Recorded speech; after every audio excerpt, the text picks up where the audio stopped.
ओम दादा लय पाय दुखतो रे माझा. तीन दिवस झालं चुलतोय मी 3 दिवस. अजून कशाला नाही प्याय. अरे काय करू पायच राहणार लय दुखतोय पाय. बया आणि तुला सांगतो 2 दिवस झालं जेवलो नाही मी पायमुळं. सारखा गुडघा दुखतोय माझा. हो त्याला मी काय काय केलं त्याला विक्स लावला, केसरी मलम लावला, बजरंग लेप लावला, पण काय राहणार.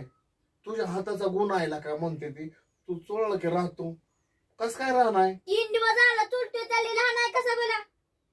हातात गुण आहे का नाही बघायला लागन का दिसना बी. आणि गुण आहे म्हणायला लागला. अव माणसं खोटं बोलते ती त्यांच्या आधीच राहतो आणि मी नुसता हात लावला लावतो आधीच. आणि गुण काय माझ्या हाताला एक बी गुण नाही. पण नाही ना का लय चुकतो यार पाय. लय गुडघा दुखतोय. आता 10-20 दिवस लागतील तुमचं बरं व्हायला. का माहिती 20 दिवसाने बी नाही बरं व्हायला. कधी होतंय. काहीतरी उपाय कर ना. ह्याच्यावर काहीतरी उपाय कर. थांबा आठवू द्या.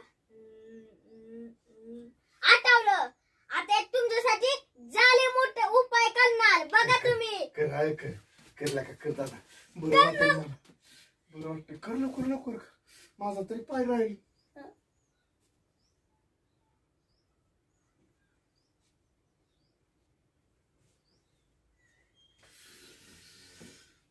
जाऊ दे बाबा.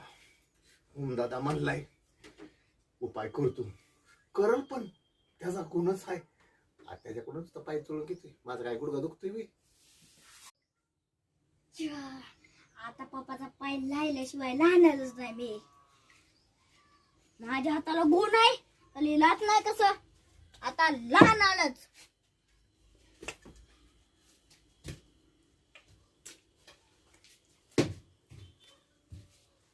पप्पा आता तुमचा पाय लहान. कसला उपाय बाबा. कसं काय मित्रांनो. पप्पा माझं खोटं बोलून पाय चोळून देत होता.